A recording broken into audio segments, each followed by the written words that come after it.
my life's work? How many likes is my life worth? Hey, what's up guys, it is Mark Yoon, and today I'm bringing another hopefully exciting video. So today is Friday, and what our video is going to entail for today is the lead up, which I've been talking to you guys about all week, is my full review on Haohmaru. But before we get into that, I had a few subscribers, mainly you David Kings, asking me about what the patch 2.11 update is going to be that we received yesterday. Now I usually only cover the major patches, so I'm doing this because you guys wanted to know, so here you go. So, SOULCALIBUR 6 Update Patch 2.11 notes. Added data for DLC Pack 9 Haohmaru, fixed performance for certain actions in battle, and adjusted balance. Added data for DLC Pack 10 Character Creation Set D. Added equipment to Character Creation Mode separate from that in DLC Packs 9 and 10.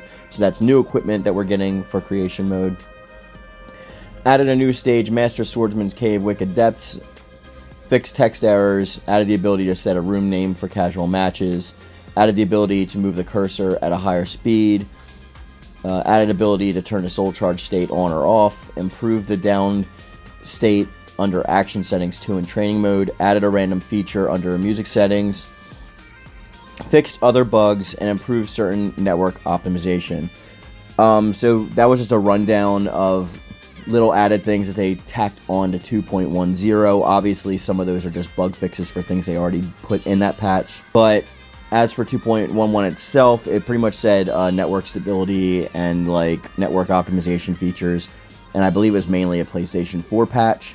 So I hope that helps, and let's get on to the actual review. So Haohmaru is extremely fun. I've had about a week to play with him now, so, well, 4 days really, but I mean, he came out on Tuesday, so I downloaded him. I played with him a bunch of times in arcade. I played with him in some versus matches. I even created a character using his style. First thing I'd like to say about the character is his mobility is really intense. He's got a lot of, like, sweeping, I want to call him, moves. Like, he'll get down low on the ground. He'll, like, duck and tumble and roll forward, which can evade mids and highs. He will, like, sweep kick low to do a setup into his like main combo, which is probably my favorite to pull off, which you'll see in the background below.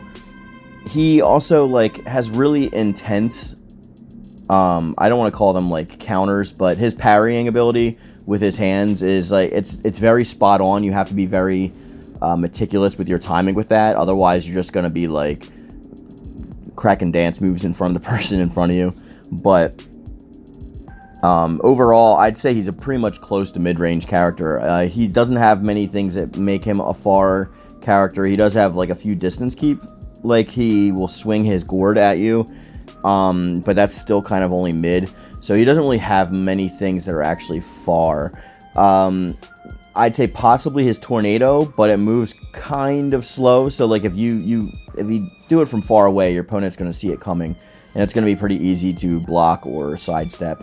So I don't know if he should be used for people who are zoners or trying to use like keep away attacks or far away attacks. But if you get up close and personal and you're a dirty fighter, then this character is going to be perfect for you. He's very quick, and his combo lead-ins to start are kind of slow, but once he gets into the combo, they're pretty fast. His like super moves, not his ultimate attack, but like his like special attacks or whatever, are really fun to use. He's actually really easy to ring people out with because he'll have a slash up attack which stuns them, and then a slash down which usually knocks them or parries them, and it'll even knock armor off. So that's a really good move to use. I actually usually use that after I set up with the tornado.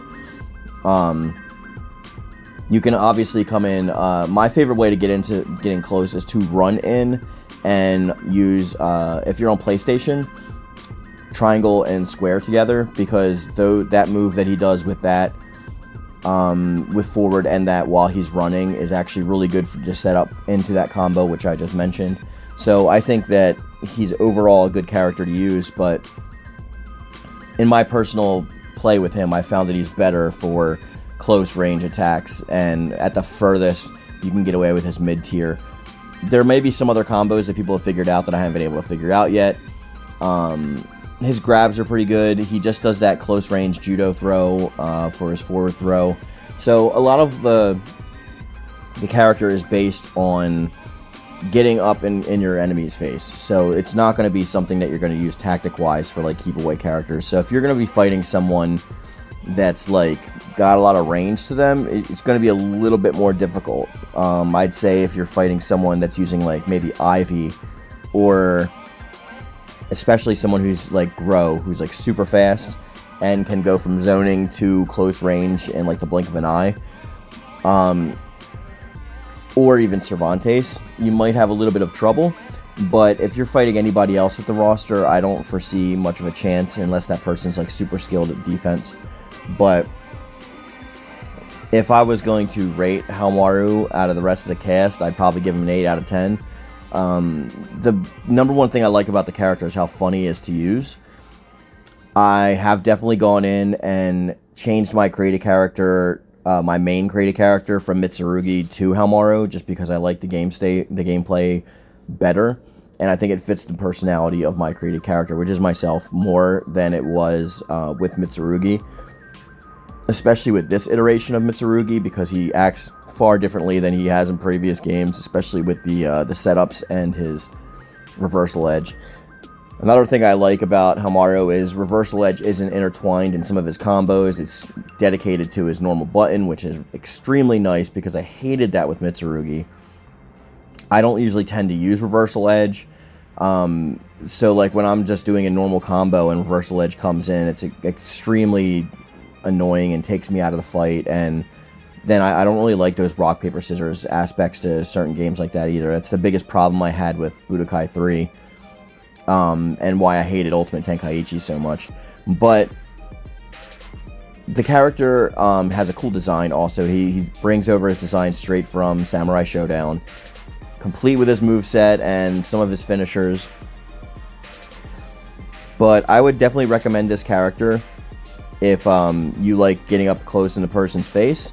I would also recommend this character if you like fast movements, and his sword has got decent reach with, like, stab forwards and slashes, and he also has, like, really good maneuverability using his 8-way run techniques if you're going to actually use ground play as well. So he will duck and tumble, he will dodge to the side, he will sweep kick. There's a bunch of things that you can utilize this character for, to avoid mid and high attacks and to initiate combos using low attacks and ground attacks.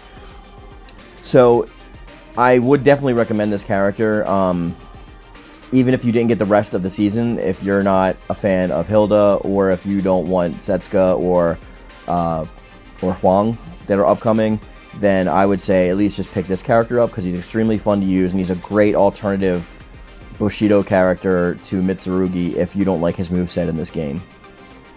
I got a really big video coming out on Monday, if you guys want to stick around for that. It has to deal with the Korean characters and why they're not shown to be accurate or authentic in fighting games or video games in general. So I hope you guys stick around for that video. It's going to take an extremely long time, and I'm also going to include in that video a design that I created for Haorong. That'll be Haorong, I'm sorry, that's Tekken, for Huang, and how he could be implemented better in the game. So I hope you guys stick around on Monday and check that out. And I'm also going to do on Tuesday a speed drawing, so you can see how the Huang was made and what I decided to use for colors and how I shaded and everything like that. So if that interests you, then catch back on Monday. But that's going to be today's video, and I will see you guys later. Peace.